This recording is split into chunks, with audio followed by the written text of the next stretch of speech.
मोहनदार यांनी धाडस करून नेहरूंना गाडीत विचारलं होतं की का हो तुमचे कपडे पॅरिसला धुवायला जातात का. प्रोफेसर उठले आणि त्यांनी ती चूक पॉइंट आउट केली. नेहरूंनी ताबडतोब उठून माफी मागितली की अरे खरंच की चूक झाली. नम्र, अतिशय नम्र, इतका विद्वान मनुष्य पण नम्र. त्यावेळी मात्र सभेचे अध्यक्ष होते रघुपती साहेब फिराक गोरखपुरी. त्यांनी सांगितलं त्या प्रोफेसरांना उद्देशून, sit down professor, sit down. You are just the crammer of history whereas he is the creator. 4,000 लोकांना सिलिकॉन व्हॅलीमध्ये प्लेस केलं. आज ते सगळेजण चिंतेत आहेत. याचं कारण त्यांच्याकडे कट्टर हिंदू म्हणून बघितलं जात आहे. जे चीनी लोकांकडे संशयाने बघितलं जात होतं, आता आपल्याकडे तसं बघितलं जातं. हायकमांड म्हणून त्यांनी स्वतःचं हे गाजवलेलं नाही आहे अधिकार. स्टेट्सना लोकशाही हक्क आहेत, त्यांचे त्यांचे म्हणजे युनियन ऑफ स्टेट असा जो सरांनी उल्लेख केला, पण तरी त्यांनी कॉन्शियस कीपर म्हणजे जागल्याच्या भूमिकेत नेहरू राहिलेले आहेत. आदरणीय प्रोफेसर मुणगेकर, शिवाजीराव आणि विचारपीठावरचे सर्व सन्माननीय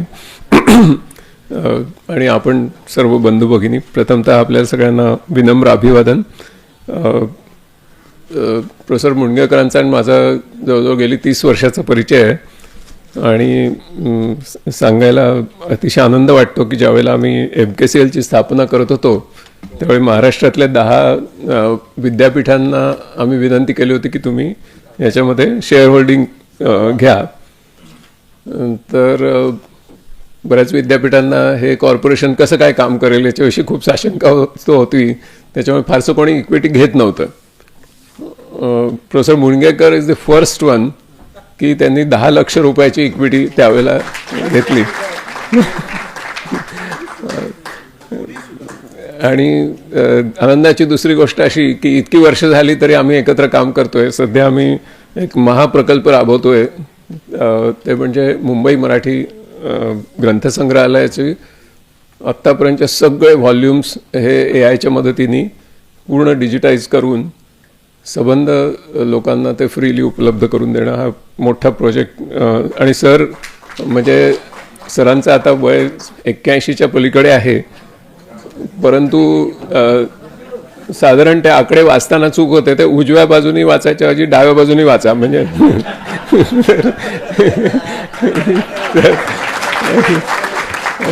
असं म्हणतात की एज इज जस्ट नंबर, पण तो कुठून वाचायचा हेही महत्त्वाचं आहे. तर खूप उत्साहाने सर त्या मीटिंगमध्ये भाग घेतात आणि प्रत्येक तंत्रज्ञानाविषयीचा कायदेविषयक सगळे मुद्दे समजून घेऊन आम्हाला मार्गदर्शन करतात. आणि AIच्या उपयोगाने मराठी भाषेला एक नवसंजीवनी देण्याचा तो प्रकल्प हा सरांच्यामुळे खूप वेगाने पुढे चालला आहे. आज मला खरं म्हणजे अनवरभाईंनी फोन केला की तुम्ही या. त्याचं खरं कारण असं आहे की खरं म्हणजे डॉक्टर कुमार सप्तर्षी अध्यक्ष असणार हे निश्चित होतं, पण त्यांच्या आजारपणामुळे बहुतेक असा एक कोणीतरी शोधावा की जो वक्ते जे बोलले त्याचा प्रतिवाद करणार नाही.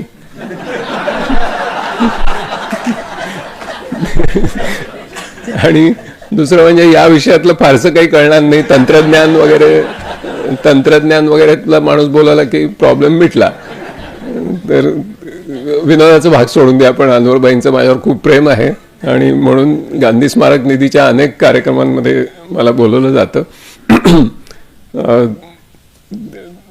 दुसरी गोष्ट अशी की आज असं झालंय माझी परिस्थिती की एका बाजूला शंकर आणि दुसऱ्या बाजूला भालचंद्र यांच्यामध्ये मी. त्याच्यामुळे आता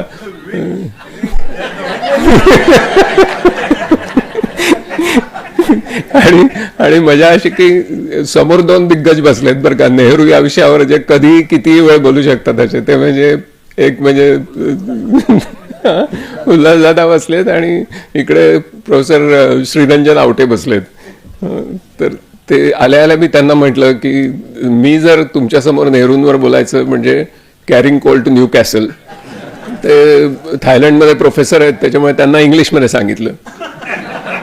उल्हासदादांना म्हटलं की मी तुमच्या समोर नेहरूंवर काही बोलणं म्हणजे रत्नागिरीला हापूस आंबे एक्सपोर्ट करण्यासारखं. त्याच्यामुळे आणि आजच्या सभेमध्ये मजा अशी की आपण बसलोय SM जोशी ऑडिटोरियममध्ये. इकडे एका बाजूला SM, दुसऱ्या बाजूला नानासाहेब गोरे आणि मध्ये आपण लोहियांविषयी ऐकत होतो.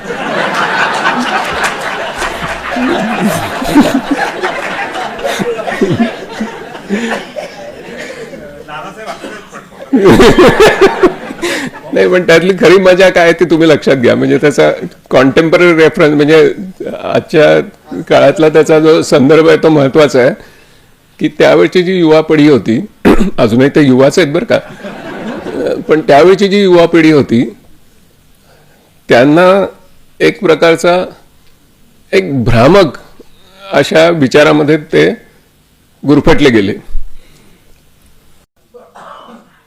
तर त्यावेळेला लोही यांनी ते काम केलं असं त्यांचं म्हणणं आहे. आजची युवा पिढी नेहरूंविषयी काय विचार करते याचा भ्रम हा IT सेल आणि सोशल मीडियाने केलेला आहे. आणि एक्झॅक्टली यांच्या पिढीने जी चूक केली तीच आजची पिढी करत आहे.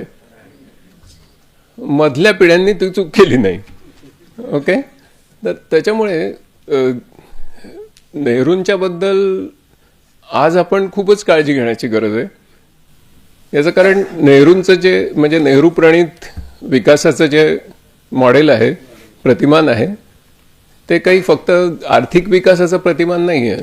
नेहरूंचा एक लार्ज असा सिव्हिलायझेशनल ट्रान्सफॉर्मेटिव्ह प्रोजेक्ट होता. तो एक विलक्षण असा सांस्कृतिक परिवर्तनाचा एक मोठा प्रकल्प नेहरूंच्या समोर होता. आणि त्या दृष्टीने त्या प्रतिमानाकडे आपण बघितलं पाहिजे. आणि त्या प्रतिमानाची जी समर्पकता आहे, त्याची जी प्रासंगिकता आहे, ती आजपर्यंत का टिकून राहिली आहे असा ज्यावेळी प्रश्न उपस्थित होतो त्यावेळेला मग नेहरूंच्या व्यक्तिमत्वामध्ये थोडंसं शिरावं लागतं. तर काही जे नेहरूंचे गुण आहेत ते भारतासारख्या देशामध्ये ज्याची एक सांस्कृतिक बहुविधता आहे अशा देशामध्ये नेतृत्व करणाऱ्यांना फार मार्गदर्शक आहेत.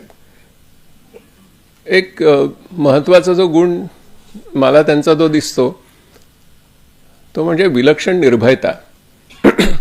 इतक्या गरीब देशाचा पंतप्रधान ज्याच्यामध्ये उपासमारी आहे, कुपोषण आहे, निरक्षरता आहे, अनारोग्य आहे, त्याचबरोबर सरंजामी अशा प्रकारची व्यवस्था आहे. आपल्या स्वतःच्या पक्षामध्ये सरंजामी लोकांचं प्रभुत्व आहे. त्याच्यातली शेती ही सरंजामी आहे. त्याचा जो औद्योगिकरणाचा पाया आहे तो अतिशय कमकुवत आहे. आणि सबंध वसाहतीच्या इतिहासातून आलेली एक विपन्नता त्या ज्या देशामध्ये आहे आणि जो खंडप्राय आहे त्याच्यामध्ये खूप मोठ्या प्रमाणात जातींची उतरंड आहे, अस्पृश्यता आहे आणि त्याचबरोबर धर्मांधतेचं एक मोठा तणाव निर्माण झालेला आहे, फाळणी झालेली आहे.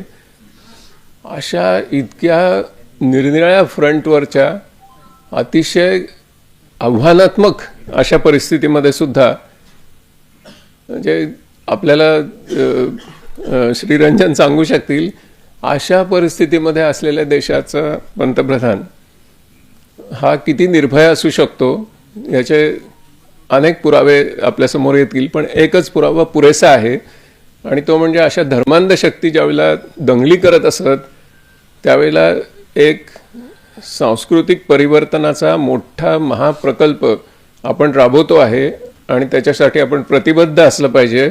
म्हणून त्या दंगलींमध्ये जाऊन लोकांच्या हातातलं शस्त्र हातात घेऊन तिथे शांतता प्रस्थापित करणं, कुठल्याही प्रकारची सिक्युरिटी किंवा झेड दर्जा वगैरे असं काही न घेता डायरेक्टली लोकांमध्ये घुसणं आणि त्यांना शांत करणं हे निर्भयतेचं म्हणजे परमोच्च उदाहरण आहे.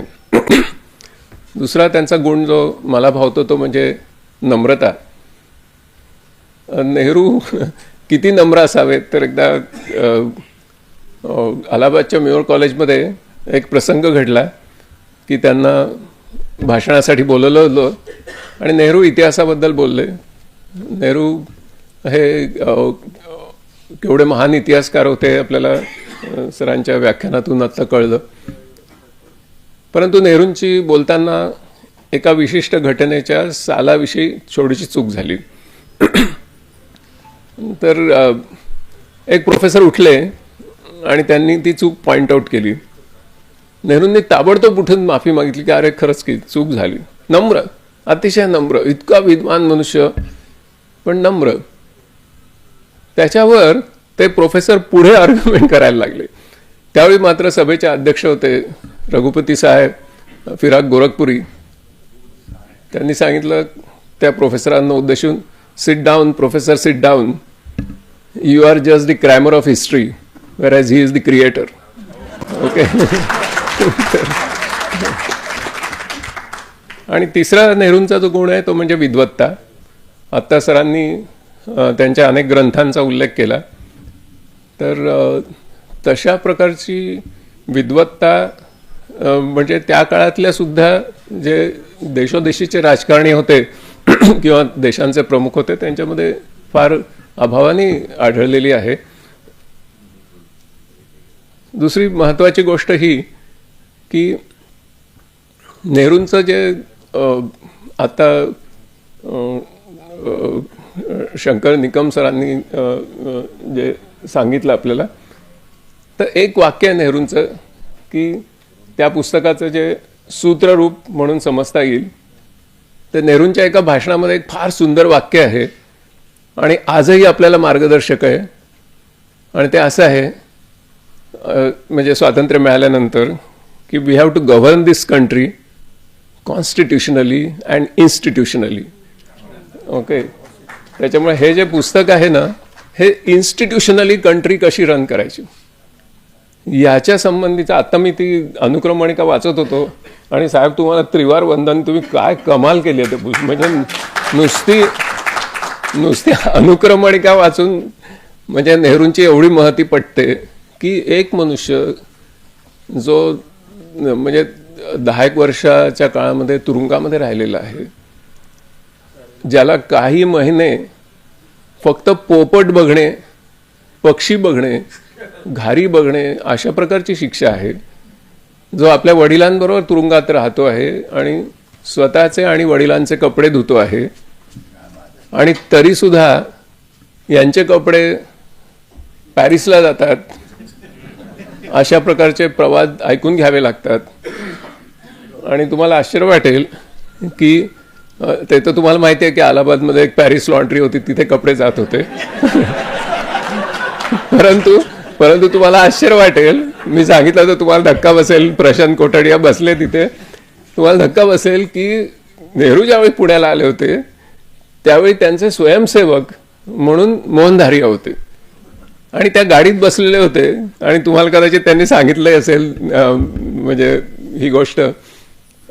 तर मोहनधारियांनी धाडस करून नेहरूंना गाडीत विचारलं होतं की का हो तुमचे कपडे पॅरिसला धुवायला जातात का. आणि हा किस्सा स्वतः मोहनधारियांनीच मला सांगितला.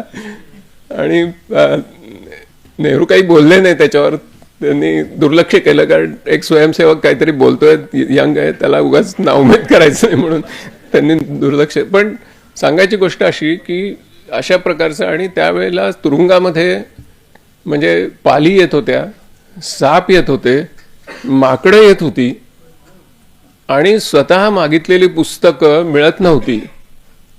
अशा परिस्थितीमध्ये स्वतःचं 10 वर्षाचं जवळजवळ आयुष्य काढणं ही साधी गोष्ट नाही आहे. आज ज्यावेळेला नेहरूंविषयी अपप्रचार होतो त्यावेळेला आपलं सगळ्यांचं कर्तव्य आहे की सध्याच्या पिढीला नेहरू काय होते हे समजून सांगण्यासाठी कुठलाही आळस करता कामा नये. याचं कारण की नेहरू हे भारत काय आहे आणि काय असावा याचं एक मूर्तिमंत प्रतीक आहेत, आणि त्या दृष्टीने ते आपलं कर्तव्य आहे. कारण आपल्याला तसा देश हवा आहे. आपल्याकडे 2% जगातली जमीन आहे, 4% शुद्ध पाणी आहे, पण 18% लोकसंख्या आहे.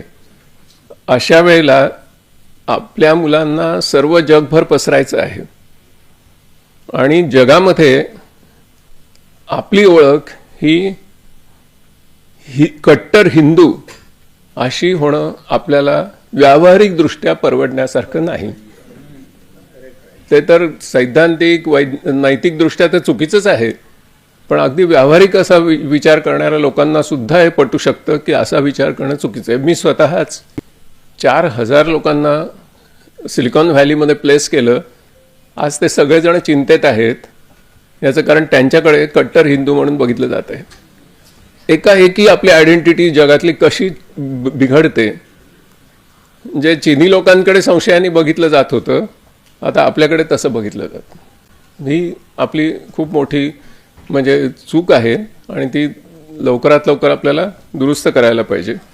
नेहरूंची जी तत्त्व आहेत ज्याचा आता आढावा सरांनी घेतला, आणि सर तुम्ही 81व्या वर्षी इतके संदर्भ दिलेत की कमाल झाली. म्हणजे मी आय वॉज रिअली ॲस्टॉनिश्ड.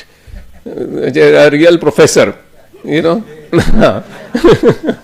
तर आणि तुम्ही वेळेचं खरं बंधन पाळायची गरज नव्हती. You could have gone more into this, कारण तुम्हाला फर्स्ट हँड बरेचसे रेफरन्सेस तुमच्यासमोर आहेत. पण मला जे त्याच्यातून जी काही हे झाली ती म्हणजे एनलायटनमेंटच्या काळातला जो विवेक, म्हणजे प्रबोधन काळातला जो विवेकवाद आहे, तो नेहरूंनी भारतीय समाजामध्ये रुजवण्याचा फार मोठा प्रकल्प हाताळला. क्वचित शक्य होतं, कोणाला शक्यच नव्हतं भारतासारख्या देशामध्ये हे करणं. दुसरी गोष्ट, जे लोकशाही समाजवादाचा जो सरांनी उल्लेख केला, तर त्याच्यामध्ये नेहरू प्रत्यक्ष व्हॉल्टेअर जगले. व्हॉल्टेअरचं वाक्य पार्लमेंटमध्ये भिंतीवर लिहिणं सोपी गोष्ट आहे, परंतु विरोधकांना या पद्धतीने वागवणं की तुझ्या मताविषयी मला घृणा आहे, परंतु तुझं ते मत व्यक्त करण्याचं जे तुझं स्वातंत्र्य आहे ते अबाधित राखण्यासाठी मी प्राणपणाने लढेन, हे जे व्हॉल्टेअरचं ते नेहरू प्रत्यक्ष जगले. आणि नेहरूंनी म्हणजे इन्स्टिट्यूशनली ही जी गोष्ट आहे, म्हणजे parliamentary democracy, parliament as an institution, याच्यातलं नेहरूंचं जे कॉन्ट्रीब्युशन मला जे वाटतं ते हे वाटतं की नेहरूंनी नुसती पार्लमेंटची कार्यक्षमता बघितलेली नाही आहे, नेहरूंनी पार्लमेंटची प्रतिष्ठा हिला सुद्धा तेवढंच महत्त्व दिलं. म्हणजे नेहरूंनी पार्लमेंटमध्ये डिबेटची प्रतिष्ठा कशी राहील याच्यासाठी इतके प्रयत्न केले आहेत. चांगल्या भाषणांचं कौतुक केलं आहे. एकदा अटल बिहारी वाजपेयी अतिशय तरुण असताना एका भाषणामध्ये त्यांचा तोल गेला. त्याच्यावर उठून नेहरूंनी असं म्हटलेलं आहे की आज का उनका भाषण काफी बाजारू था. म्हणजे बाजारातली भाषा पार्लमेंटमध्ये होता कामा नये, पार्लमेंटची प्रतिष्ठा कायम राखली पाहिजे, हा धडा त्यांनी अटल बिहारी वाजपेयींना त्यांच्या तरुण वयात शिकवायला नेहरू विसरलेले नाही आहेत. त्याच्यामुळे लोकशाहीचे जे काही महत्त्वाचे आधारस्तंभ असतात ते स्वतःच्या जीवनामध्ये जगणं, आणि त्या बाबतीत त्यांनी स्वतःच्या पक्षातल्याही लोकांना मागे पुढे बघितलेलं नाही. 1951 साली ज्यावेळेला 52 सालच्या इलेक्शनच्या याद्या पक्क्या होत होत्या, त्यावेळेला बहुधा उल्हासदादा बहुतेक त्या काळात हायकमांड वगैरे असं काही शब्द नसावेत बहुतेक, असं मला वाचताना जाणवलं की एक स्वातंत्र्य होतं सगळ्या स्टेटना त्यांचे उमेदवार निवडण्याचं, फक्त उमेदवार कसे निवडावे याच्या संबंधीचे काही निकष होते. म्हणजे लोकशाही रुजवण्यासाठी नेहरूंनी काय काय केलं असेल आश्चर्य वाटतं. कसे निवडावे त्याचे निकष नेहरूंनी अनेक वेळा सांगितलेले होते. ज्यावेळेला याद्या आल्या त्यावेळेला याद्यांमध्ये नेहरूंनी बदल केलेले नाही आहेत, परंतु या याद्या वाचून मला अतीव दुःख झालं हे मात्र सांगायला ते विसरलेले नाही आहेत. म्हणजे हायकमांड म्हणून त्यांनी स्वतःचं हे गाजवलेलं नाही आहे अधिकार. स्टेट्सना लोकशाही हक्क आहेत, त्यांचे म्हणजे युनियन ऑफ स्टेट असा जो सरांनी उल्लेख केला, पण तरी त्यांनी कॉन्शियस कीपर म्हणजे जागल्याच्या भूमिकेत नेहरू राहिलेले आहेत. म्हणजे विवेकाची जागृती करणं ह्याच्या बाबतीत ते कचरलेले नाहीत, नाही तर लोकशाही आतापर्यंत कुठच्या कुठे गेली असती. त्याचबरोबर म्हणजे उदारमतवाद हे नेहरूंचं एक वैशिष्ट्य आहे. आणि वेळेच्या अभावी आता मी त्याचे इव्हेंट सांगत नाही, पण धर्मनिरपेक्षता आणि भारतीय संस्कृतीतली बहुविधता यांचा सुंदर मेळ हा नेहरूंनी घातला आहे. आणि म्हणजे डिस्कव्हरी ऑफ इंडिया या ग्रंथामध्ये आपल्याला वाचायला मिळेल. डिस्कव्हरी ऑफ इंडियाचं वैशिष्ट्य म्हणजे नेहरूंची जी वैचारिक बैठक आहे ना, ती ऑल अलॉंग एक स्पष्ट अशी वैचारिक बैठक येत आहेत. नेहरू मागे पुढे गेलेले कुठे दिसत नाहीत. हे नेहरूंचं वैशिष्ट्य, कन्सिस्टन्सी. म्हणजे वैचारिक बैठक ही एकदा कशी पक्की होते आणि तीच मनुष्य कसा फॉलो करत राहतो ना, त्याचं उदाहरण आहे.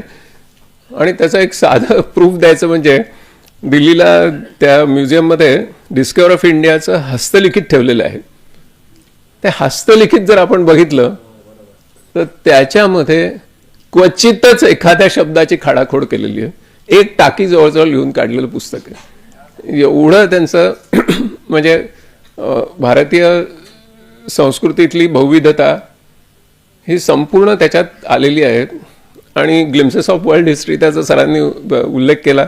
मला तर असं वाटतं की ग्लिम्सेस ऑफ वर्ल्ड हिस्ट्री हे प्रत्येक कॉलेजमध्ये पहिल्या वर्षीनं कंपल्सरी रॅपिड रीडर म्हणून नेमावं अशा प्रकारचं ग्रंथ आहे. म्हणजे आजसुद्धा त्याची ओळख आपल्याला होऊ शकते.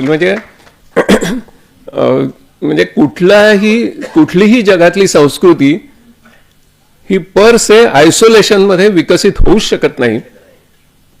आणि त्याच्यातून नेहरूंचा आंतरराष्ट्रीय वाद निर्माण होतो. आणि त्याच्यामुळे संस्कृती विलयाला का जातात ह्याचं ते दिग्दर्शन नेहरू करतात.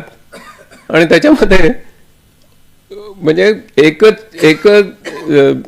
काय म्हणतात अलीकडचा शब्द, एकचालकानुवर्ती. एकचालकानुवर्तित्व हे एक one of the most dominant element आहे संस्कृती विलयाला जाण्याचं. ओके, म्हणजे नेहरूंचा जो लोकशाहीचा जो दृष्टिकोन आहे ना, तो इतक्या प्रगल्भ अशा आंतरराष्ट्रीय इतिहासाचा ठाव घेत घेत झालेला आहे. आणि ग्रीकांनी पळून नेलंय, पण एक लक्षात ठेवलं पाहिजे की युक्लिड हा म्हणजे अलेक्झांड्रियामध्ये होता.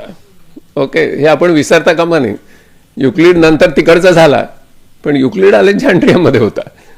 तर त्याच्यामुळे हे सगळे जे परस्पर संबंध आहेत की कुठल्या संस्कृतीने कुठल्या संस्कृतीकडून काय घेतलं, हे इतकं असं एक जाळं विणलं गेलं आहे संस्कृतींचं जगातल्या. आणि त्याच्यातून नेहरूंचा जो वसुधैव कुटुंबकम हा जो विचार येतो ना, त्याच्या मागे केवढा म्हणजे विद्वत्तेची एक उंच हिमालयासारखी शिखरं आहेत. आणि हिमालयावरून आठवलं की नेहरूंनी 1958 साली राजीनामा दिला होता. ओके, त्यांनी 6 महिने हिमालयामध्ये सगळं आपलं बुकिंग केलं होतं. आणि पंतप्रधान राहायचं नाही, 10 वर्ष झाली, पुढच्या पिढीला हस्तांतरित करायचं म्हणून राजीनामा दिला होता. आणि तो राष्ट्रपतींकडे पाठवला. त्याच्यानंतर गदारोळ झाला. पण नेहरूंचं मोठेपण कशात आहे की नेहरूंना राजीनामा मागे घ्या हे तर भारतातले लोक सांगणारच होते, त्यात काही विशेष काही नाही, काँग्रेसमधले सांगणार होते वगैरे वगैरे. पण 2 पत्र महत्त्वाची आहेत की नेहरूंनी राजीनामा घेतलाच पाहिजे असं सांगणारी 2 पत्र आहेत. एक निकिता क्रुश्चेव यांचं आहे आणि दुसरं प्रेसिडेंट आयझेनहॉवर यांचं आहे. म्हणजे 2 गट जे कोल्ड वॉरमध्ये एकमेकांच्या विरुद्ध उभे होते, त्यांचे राष्ट्रप्रमुख सांगतायत की तुम्ही राजीनामा देऊ नका. आता असं कोणाच्या बाबतीत आज घडेल का? म्हणजे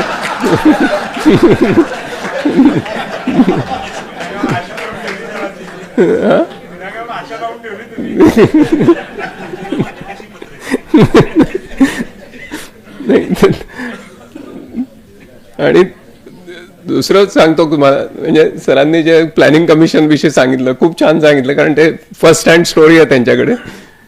तर मला नेहमी प्लॅनिंग कमिशनचा जेव्हा जेव्हा अभ्यास करायची, बाय द वे सर, नीती आयोगामध्ये अजूनही एक गोष्ट मजेशीर आहे बरं का. म्हणजे सध्याचे जे प्राईम मिनिस्टर आहेत त्यांच्या पुढे माझं एक प्रेझेंटेशन झालं, तर त्यावेळी मला नीती आयोगामध्ये जावं लागलं. तर अजूनही नीती आयोगामध्ये नेहरूंचा फोटो आहे बरं का. म्हणजे तिथे 2 फोटो आहेत, दुसरा कोणाचा आहे ते मी सांगणार नाही. पण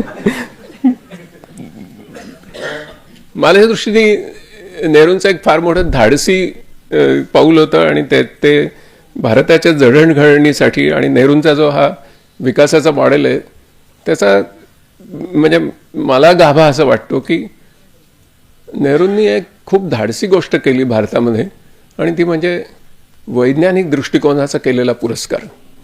फार फार रेअर म्हणजे त्यावेळेचा भारत तुम्ही नजरेसमोर आणा आणि त्याच्यात वैज्ञानिक दृष्टिकोनाचा पुरस्कार करणं आणि विज्ञान तंत्रज्ञानाच्या माध्यमातूनच आपल्याला एक दारिद्र्यमुक्त विषमतामुक्त असा एक देश निर्माण करता येईल आणि त्याशिवाय दुसरा पर्याय नाही हे भारतीय जनतेच्या मनावर बिंबवणं ही काही साधी गोष्ट नाही. आणि त्याच्यासाठी विज्ञान तंत्रज्ञानाच्या ज्या लॅबॉरेटरीज नेहरूंनी काढल्या त्यावेळेला त्यांच्यावर घेण्यात आलेली ऑब्जेक्शन किती होती त्याचं एक फक्त उदाहरण मी तुम्हाला देतो वेळेच्या मर्यादेमध्ये. एक पार्लमेंटमध्ये क्वेश्चन आला, नेहरू ॲटॉमिक एनर्जीचे पण मिनिस्टर होते आणि पार्लमेंटमध्ये क्वेश्चन आलेला आहे की why there are more gardeners in atomic research centre than the number of scientist असा प्रश्न आहे. आणि ते खरं होतं. म्हणजे ज्याला नंतर BARC असं भाभा ॲटॉमिक रिसर्च सेंटर असं नाव नंतर दिलं गेलं तर ते तुर्भेला, तर तिथे खरोखर 1000 माळी होते आणि त्या मानाने वैज्ञानिकांची संख्या खूपच कमी होती. आणि पार्लमेंटमध्ये तो क्वेश्चन आला, त्याला नेहरूंनी दिलेलं उत्तर आहे ना ते म्हणजे एक पुढच्या आपल्या संबंध वैज्ञानिक प्रगतीसाठी असलेला एक फॉर्म्युला आहे. आणि नेहरूंनी असं म्हटलंय त्यावेळेला की आम्हाला माहिती आहे की आमच्या देशाला आम्हाला एक आण्विक अशी सार्वभौम देश बनवायचा आहे. असा आण्विकदृष्ट्या सार्वभौम देश बनवण्यासाठी जे अतिशय फ्रंटलाईन रिसर्च आम्हाला करावं लागेल, आघाडीचं संशोधन करावं लागेल, त्याच्यासाठी जी असाधारण बुद्धिमत्तेची माणसं आम्हाला लागतील ती दुर्दैवाने आमच्याकडे थांबणार नाहीत. ती CERN लॅबॉरेटरीमध्ये जातील. म्हणजे त्यावेळेस सुद्धा ब्रेन ट्रेन चालूच होता नाही का. म्हणजे खूप लोक भारतात नेहरूंमुळे आले ही गोष्ट खरी आहे, परंतु असाधारण बुद्धिमत्तेची संशोधक, तशा प्रतिभेचे संशोधक भारतामध्ये थांबणार नाहीत हे आम्हाला माहिती आहे. मग आम्हाला सर्वसाधारण बुद्धिमत्तेच्या लोकांकडून असाधारण अशा प्रकारचं संशोधन करून घ्यायचं आहे. ते तेव्हाच शक्य आहे की ज्यावेळी आम्ही सर्वसाधारण बुद्धिमत्तेच्या लोकांना एक असाधारण अशी एन्व्हायरमेंट देऊ.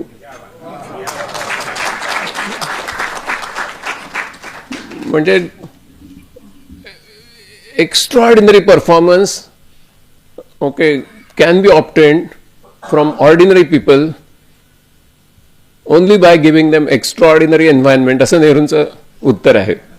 म्हणजे टागोरांनी एका ठिकाणी असं म्हटलंय की तुम्ही ज्यावेळेला एक गुलाबाची कळी हातात घेता तर तिच्या पाकळ्या ओढून तुम्ही त्याचं फूल नाही करू शकत, तुम्ही ती कळी विद्रूप करता. मग त्या कळीचं फूल कसं होतं तर टागोर म्हणतात की सूर्य यावा लागतो. म्हणजे काय तर इकोसिस्टम एन्व्हायरमेंट दिली आणि मग काय झालं की CERN लॅबॉरेटरीज जायचे ते गेले तिकडे. पण भारत हा न्यूक्लिअर क्षेत्रामध्ये स्पेस क्षेत्रामध्ये एक सॉव्हरीन स्टेट होऊन बसला. ही तर गोष्ट खरीच आहे. आणि त्याचं वैशिष्ट्य असं की आमच्या म्हणजे जो पाया घातला गेला नेहरूंनी आणि अनेक म्हणजे TIFR असो किंवा IISc असो किंवा इंडियन सायन्स काँग्रेस असो जी आता बंद झाली वगैरे, पण या सगळ्याचा पाया घालत असताना एक महत्त्वाची गोष्ट आपण लक्षात घ्या की BARCला आज तागायत आपला एकही डायरेक्टर बाहेरून आणावा लागलेला नाही. BARCचा प्रत्येक डायरेक्टर हा BARC ट्रेनिंग स्कूलचा विद्यार्थी असतो. म्हणजे आता आमच्या MKCLचे अध्यक्ष डॉक्टर अनिल काकोडकर आहेत, ते BARCच्या दारात बाहेर सिक्युरिटीच्या याच्याशिवाय ज्या ट्रेनिंग स्कूलमध्ये जाता येतं त्याचे प्रॉडक्ट आहेत. ओके. आणि BRCचा प्रत्येक डायरेक्टर हा तसाच आहे. म्हणजे BRCची स्थापना झाल्यानंतर जे भारतात शिकले असे सगळेजण तिथलेच प्रॉडक्ट आहेत. म्हणजे we have to govern this country constitutionally and institutionally असं जे नेहरू सांगतात ना, ते नुसतं भाषण नव्हतं. ओके. की आज एक बोलायचं, दुसरं उद्या बोलायचं, तिसरं विसरून जायचं, त्याच्या उलटं बोलायचं, कन्सिस्टन्सी. ओके.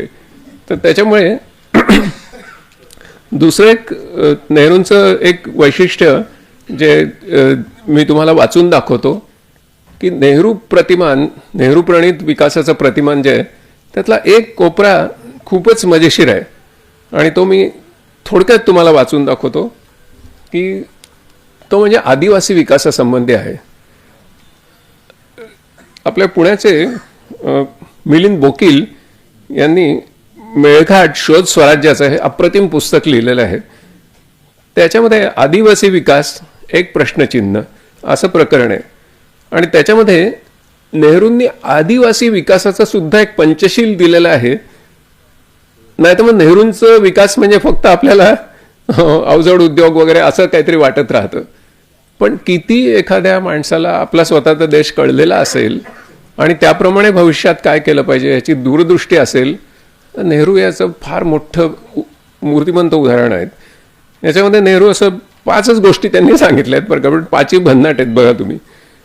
पहिली गोष्ट, पंचशील तत्वे. आदिवासी लोकांनी आपला विकास स्वयंप्रज्ञेने करावा. आपण त्यांच्यावर काहीही लादू नये.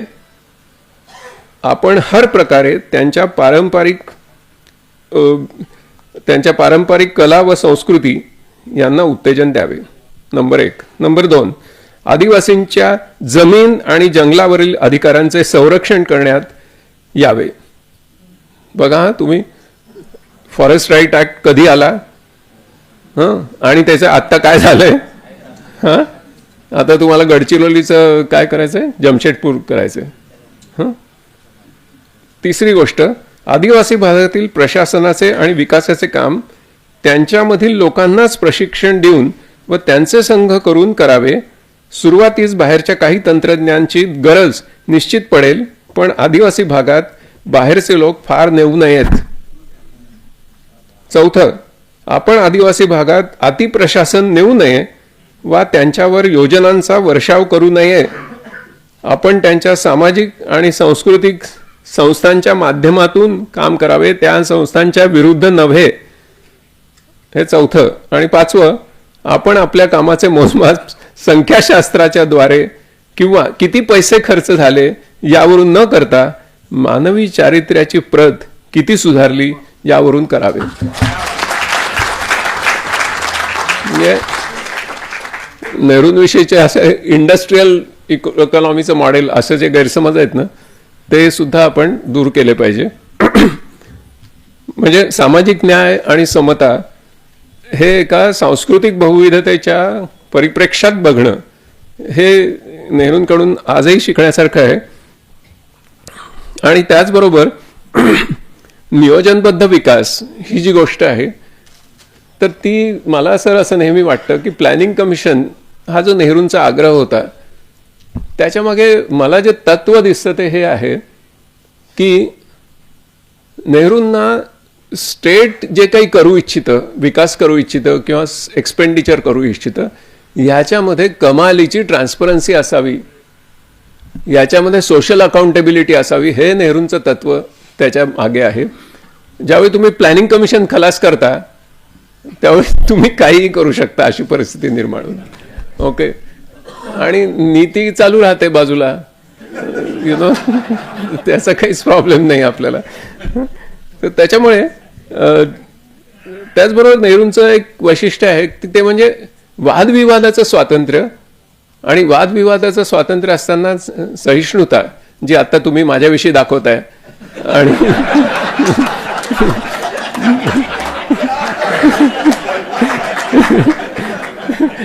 खरे नेहरूंचे म्हणजे विचार अंमलात आणताय तुम्ही तर. आणि सह अस्तित्व हे एक नेहरूंचं आपल्याला खूप मोठं देणगी आहे. आणि नेहरूंच्या या विचाराचं म्हणजे ज्या प्रकारचं एक वातावरण त्यांनी निर्माण केलं होतं त्याचा एक पुरावा तुम्हाला देतो की डॉक्टर करण सिंग यांनी नेहरूंविषयी लिहिताना एक स्पष्ट गोष्ट सांगितलेली आहे, फार वृद्ध आहे, की नेहरूंबरोबर अनेक वेळा झेलममधून बोटीने प्रवास करण्याचा योग त्यांना आला.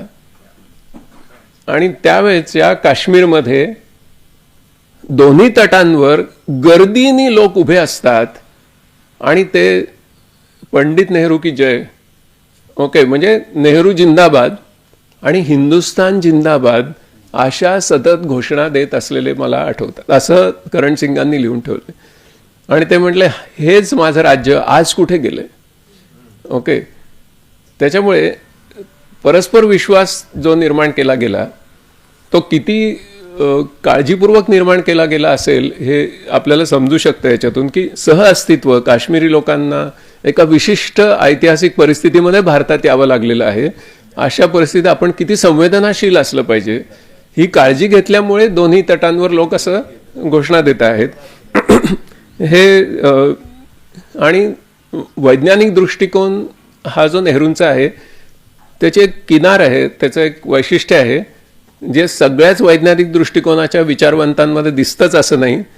ते म्हणजे नेहरूंच्या वैज्ञानिक दृष्टिकोनाचं वैशिष्ट्य म्हणजे तो मानवतावादी वैज्ञानिक दृष्टिकोन. हे त्यांचं एक अजून फार मोठं वैशिष्ट्य आहे. नेहरूंविषयी अशा बऱ्याच गोष्टी सांगता येतील परंतु वेळेची मर्यादा आहे. शेवटी एकच विचार मांडतो आणि संपवतो. एकदा NDTV ज्यावेळेला जुन्या व्यवस्थापनाकडे होता त्यावेळची गोष्ट आहे. म्हणजे तर ती अशी आहे की म्हणजे प्रणय रॉय हे निवडणुकींच्या प्रचारासाठी सर्वत्र जायचे, प्रचाराच्या वेळी लोकांशी बोलण्यासाठी की कुठली पार्टी जिंकेल, काय वाटतं तुम्हाला वगैरे वगैरे असं. तर तसे ते मध्य प्रदेशच्या निवडणुकांमध्ये गेले होते आणि तिथे ते युवांशी बोलत होते. तर त्यावेळेला ते बोलत असताना एका तरुण मुलांनी गावाकडचा अगदी कपडे बिपडे असे विचित्र, अगदी केस बीस पिंजारलेले, काही फारसं माहिती नाही, शिक्षण बेताचं. तर तो प्रणव रायांना विचारतो की ये नेहरू कोण है. तर प्रणव रॉय म्हणतात की तू असं मला का विचारतोय. म्हणे वो मोदी बार बार उनका नाम लेता है, वो कौन है नेहरू.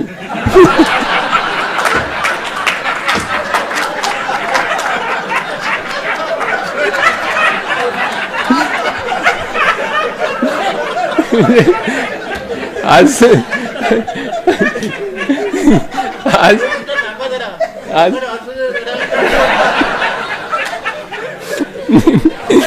नाही म्हणजे आज सरांचं जे भाषण चालू होतं ना तर माझ्या काय लक्षात आलं माहितीये का, सर काय सांगतायत आपल्याला की काही करा, काही केल्या, गांधी काही मरत नाही, नेहरू काही सरत नाही आणि आंबेडकर काही विरत नाही.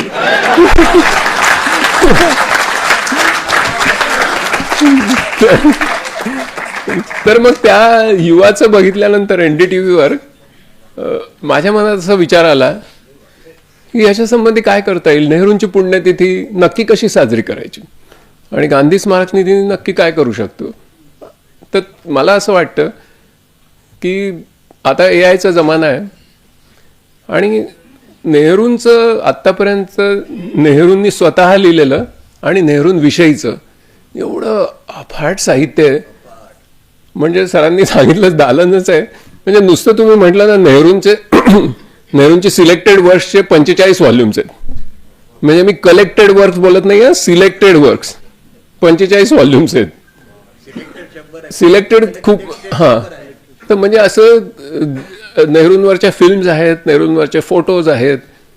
आणि फोटोज विषयी सुद्धा काय आहे की ज्यावेळेला रिचर्ड ॲटनबरो गांधी सिनेमा करायला म्हणून भारतात नेहरूंना भेटायला आले त्यावेळेचं फार सुंदर वृद्ध वर्णन आहे की आपल्या मेंटरविषयी मेंटीला म्हणजे शिष्याला गुरुविषयी किती आत्मीयता असावी.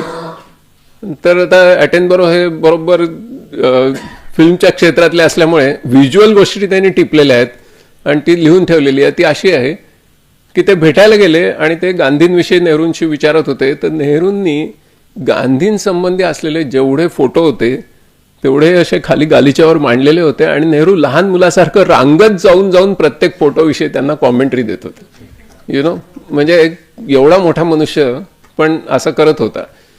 मला असं वाटलं की आता एवढं मोठं लिटरेचर आहे नेहरूंविषयी, त्या काळाविषयी, नेहरूंचं स्वतःचं, त्यांची पत्र, त्यांचे मोनोग्राफ्स, त्यांचे लोकांशी झालेले संवाद, त्यांच्या मुलाखती, सर्वात महत्त्वाचं म्हणजे त्यांनी दिलेल्या पत्रकारांना दिलेल्या पत्रकार परिषदा.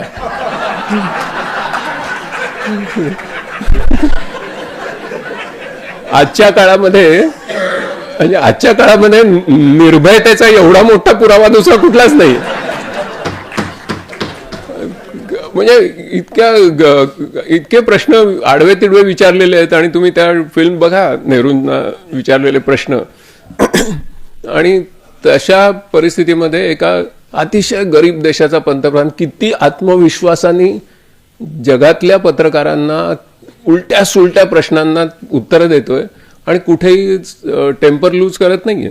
म्हणजे नेहरू खरं म्हणजे शीघ्रकोपी होते, पण नेहरूंच्या शीघ्रकोपीपणाची पण एक मजा आहे की रागवल्यानंतर सुद्धा नेहरूंच्या हातून काही चांगल्या गोष्टी घडायच्या.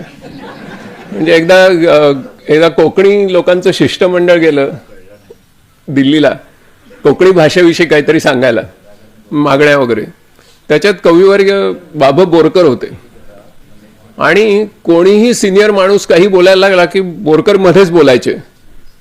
आणि काही वेळानंतर नेहरूंच्या लक्षात आलं की बाकीच्यांना बोलायला संधी मिळत नाहीये आणि बोरकरच सारखे बोलतात. नेहरू काय म्हटले असतील संतापून, keep quiet poet Borkar. Borkar आयुष्यभर हे सांगायचे की नेहरू मला पोएट बोरकर म्हणाले.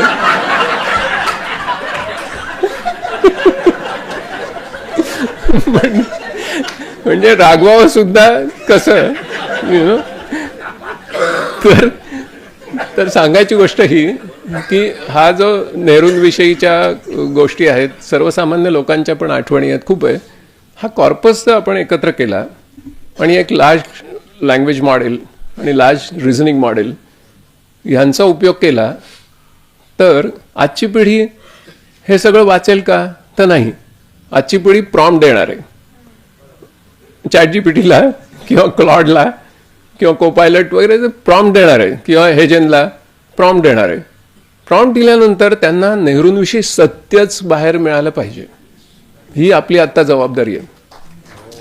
ओके, म्हणजे नेहरूंचं जे AI मॉडेल असेल ते सत्यगामी असलं पाहिजे, सत्याकडे जाणारं असलं पाहिजे.